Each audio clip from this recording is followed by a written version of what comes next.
کمیل مہدی کو خوش آمدید کہتے ہوئے یہ سوال پوچھنا چاہتا ہوں. ویسے تو زبان خاموش ہے, کتنے سارے القابات آپ کے لیے ہیں, مگر ذرا یہ زحمت دیجئے قرآن کو, قرآن کس انداز سے آپ کو پکارتا ہے, پھر احادیث کس انداز سے فضل و مناقب کا ذکر فرماتی جناب سیدہ کے لیے. بسم اللہ الرحمن الرحیم. دیکھیں, کاغذ پہ پہلے سورہ مریم کو دم کروں, واہ, تب فاطمہ کی عصمت و عفت رقم کروں. سبحان تو اللہ. وہاں تو جو منزل ہے کہ آفاق میں زہرا کا نہیں ہے کوئی ہمسر, ہاں, زوجہ صد اللہ کی اور بنت پیمبر, ہاں, حوا کا شرف نور خدا عرش کا زیور, ہاں, اور قرآن میں جسے یاد کرے خالق اکبر. ہاں, ثانی کوئی زہرا کا نہ ہوگا نہ ہوا ہے, ہاں حضرت زینب کو جو کہیے تو بجا ہے, اللہ وہ انہی کی بیٹی ہیں, سبحان ثانی زہرا ان کا ایک ثانیہ لقب ہے. زہرا. تو بہرحال سلام اللہ علیہ, ان پر درود و سلام ہو, کائنات کے رسول جن کے احترام میں بلند ہو. تو یہ بات تو سبھی جانتے ہیں کہ حضور مکرم ان کے احترام میں بلند ہوتے تھے, واجلسہ فی مجلسی ہی, اور انہیں وہاں بٹھاتے تھے جہاں خود تشریف فرما ہوتے تھے, اللہ اور انہیں سونگتے تھے, استشمام فرماتے تھے, اور کہتے تھے کہ انی اشم رائحۃ الجنہ منہا, میں فاطمہ زہرا سے جنت کی خوشبو کو محسوس کرتا ہوں. اب یہاں کیفیت یہ ہے کہ ایک لمحے کے لیے تصور فرمائیے گا کہ ایک بزم ہو انبیاء علیہم السلام کی, جہاں 1,24,000 انبیاء ہوں, اور وہاں حضور مکرم بلند ہو جائے. اللہ اکبر, تو کیا حضرت آدم علیہ السلام وہاں بیٹھے رہیں گے یا وہ بھی کھڑے ہو جائیں گے؟ اللہ اکبر, سب کھڑے ہو جائیں گے, وہ انبیاء حضرت کا نوح سردار کھڑا ہے. سید المرسلین کھڑے ہیں, ہاں, تو حضرت نوح علیہ السلام وہاں بیٹھے رہیں گے یا وہ بھی کھڑے ہو جائیں گے؟ اللہ, حضرت ابراہیم علیہ السلام, حضرت موسیٰ علیہ السلام, حضرت عیسیٰ علیہ السلام, وہ بھی کھڑے ہو جائیں گے نا. تو فقط ایک نبی کی اب بات نہیں ہے, 1,24,000 انبیاء گویا جس کے احترام میں بلند ہے, چونکہ حضور مکرم بلند ہے صلی اللہ علیہ وآلہ وسلم, تو کوئی سوچ بھی نہیں سکتا کہ جب حضور بلند ہو جائے تو کوئی اور بیٹھا رہے گا. تو یہ ہے فاطمہ الزہرا سلام اللہ علیہ, جن کا نام ہے فاطمہ لأن اللہ تعالیٰ فتمہا و محبیہا من النار, اللہ سبحانہ وتعالیٰ نے انہیں ان کے محبوں کو آتش جہنم سے آزاد رکھا ہے, اس لیے ان کا نام فاطمہ ہے. زہرا یعنی نور عطا کرنے والی, روشنی دینے والی. بطول یعنی اللہ سبحانہ وتعالیٰ نے جنہیں تمام نسوانی عوارض سے ایسے پاک رکھا کہ احمد بن یوسف کرمانی دمشقی کی کتاب ہے الاخبار الدول والآثار الاول فی التاریخ, تو میں حوالہ اس لیے دے رہا ہوں کہ اس میں بات بہت بڑی ہے. تو انہوں نے جلد نمبر 1 صفحہ نمبر 256 پر اس بات کو لکھا ہے کہ حضرت عائشہ فرماتی کہ کانت لا تحیز, کہ وہ نسوانی عوارض سے پاک تھی, لأنہا خلقت من تفاحۃ الجنہ, اس لیے کہ وہ جنت کے سیب سے خلق کی گئی تھی. حضور مکرم کو بلایا تھا نا اللہ سبحانہ وتعالیٰ نے عرش پر, اور معراج پہ بلا کے وہ سیب عطا فرمایا تھا, اور فرمایا تھا کہ یہ ہے نور فاطمہ. آپ جب یہ تناول فرما لیجئے, یہ سبب بنے گا اس بات کا کہ آپ زمین پر زہرا سلام اللہ علیہا اپنی اس بشری کیفیت میں تشریف لائے. تو جو سیب ہے اللہ سبحانہ, اس لیے انہوں نے فرمایا کہ لأنہا خلقت من تفاحۃ الجنہ, انہیں جنت کے سیب سے اللہ سبحانہ وتعالیٰ نے خلق فرمایا تھا. وہ بقول شاعر کے اپنے محبوب کو خود سیب کھلایا ہوگا, اور نور کو نور محمد سے ملایا ہوگا, واہ واہ واہ, اور حسن کونین کو شاہکار سراپا دے کر تب کہیں فاطمہ زہرا کو بنایا ہوگا. سبحان اللہ.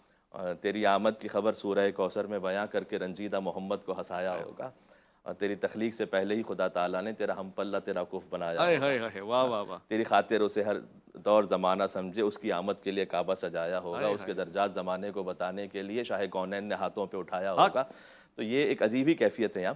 تو چونکہ جنت کے سیب سے خلق کیا گیا, تو وہ عام طور پر خواتین جن ایام سے گزرتی ہیں ان سے پاک تھیں. اس کے بعد فرمایا کہ وَلَقَدْ وَزَعَتِ الْحَسَنِ وَالْحُسَيْنِ بَعْدَ الْعَصْرِ, امام حسن علیہ السلام کی ولادت 15 رمضان مبارک آنے والی ہے, آپ جشن کریں گے انشاءاللہ. تو حسن علیہ السلام کی ولادت ہوئی عصر کے بعد, وصلت المغرب. اللہ اکبر, سبحان اللہ.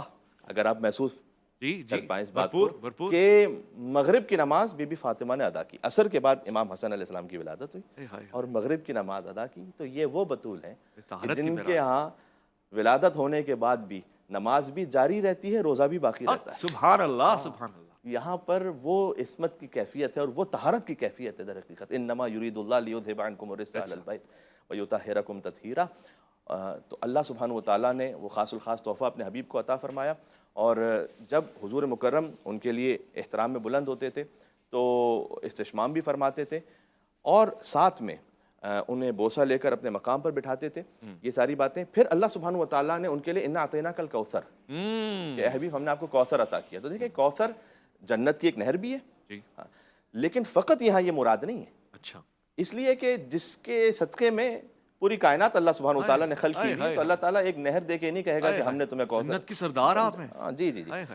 تو یہاں کوئی بہت بڑے تحفے کی بات ہو رہی ہے جس کا قرینہ ہے اگلی آیت میں, فَصَلِّ لِرَبِّكَ وَانْحَرْ إِنَّ شَانِئَكَ هُوَ الْأَبْتَرُ. آپ کا دشمن بے اولاد رہے گا, بے نام و نشان رہے گا. یعنی ہم نے آپ کو ایک ایسی شے عطا کی ہے کہ وہ جب آپ کو عطا ہو گئی ہیں تو اب آپ کی نسل جاری و ساری رہے گی. تو دنیا میں کون سا کونا ایسا رہ گیا جہاں سادات کرام نہ پہنچے ہوں, جہاں نسل رسالت توسل فاطمہ الزہرا سلام اللہ علیہا, مظالم کے بعد, اتنے مظالم کے بعد, اتنے قتل و غارت کے بعد, اتنے ظلم کے بعد, وہ ان کے ذریعے سے آگے بڑھی اور بی بی فاطمہ سلام اللہ علیہا کے ذریعے سے. اچھا, یہاں تکاثر اور کوثر یہ دو لفظ ہیں دونوں قرآن میں. تکاثر وہاں جہاں شر میں کثرت ہے, کوثر جہاں خیر میں کثرت ہے. الہاکم التکاثر حتی زرتم المقابر, کہ تمہیں کثرت مال و اولاد کی طلب نے ہلاک کر دیا یہاں تک کہ تم قبروں پہ پہنچ گئے اور وہاں گننے لگے اور وہاں بتانے لگے کہ ہمارا قبیلہ کتنا بڑا تھا.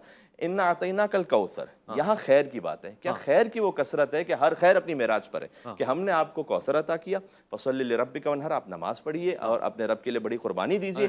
ان شانئک هو الابتر, آپ کا دشمن ہی بھی اولاد رہے گا. علامہ جلال الدین سیوطی نے تفسیر در المنصور میں اس بات کو لکھا ہے سورہ رحمان کی اس آیت کی ذیل میں کہ مرج البحرین یلتقیان, مرج البحرین یلتقیان بینہما برزخ لا یبغیان. چونکہ آپ نے قرآن کی بات کی تھی کہ اس سے تھوڑی سی بات ہو, تو مرج البحرین یلتقیان بینہما برزخ لا یبغیان فبأی آلاء ربکما تکذبان. تو تفسیر المنصور میں انہوں نے اس روایت کو لکھا ہے کہ حضور مکرم صلی اللہ علیہ وآلہ وسلم نے ارشاد فرمایا کہ بحرین, دو سمندر, ایک تو اس کا ظاہر ہے جو دنیا میں آپ کو مل جائے گا, ایک اس کا باطن ہے. باطن حضور نے فرمایا کہ یہاں ہما علی و فاطمہ, یہ وہ دو سمندر ہیں کہ جنہیں اللہ سبحانہ وتعالیٰ نے ملایا. ایک علم و حکمت کا سمندر ہے, ایک عفت و طہارت کی سمندر ہے. اللہ سبحانہ وتعالیٰ نے بینہما برزخ لا یبغیان, ان کے درمیان ایک ایسی برزخ ہے کہ کبھی ایک دوسرے سے عبور نہیں کر سکتے اور تجاوز نہیں کر سکتے. فبأی آلاء ربکما تکذبان, تم اپنے رب کی کون کون سی نعمتوں کو جھٹلاؤ گے. یخرج منہما اللؤلؤ والمرجان, ان سے ہم نے لولو اور مرجان خارج کیے. لولو سے مراد سبز موتی ہے, مرجان سے مراد سرخ موتی ہے. سب سے مراد امام حسن علیہ السلام ہے, مرجان سے مراد امام حسین علیہ السلام ہے. فبأی آلاء ربکما تکذبان, تم اپنے رب کی کون کون سی نعمتوں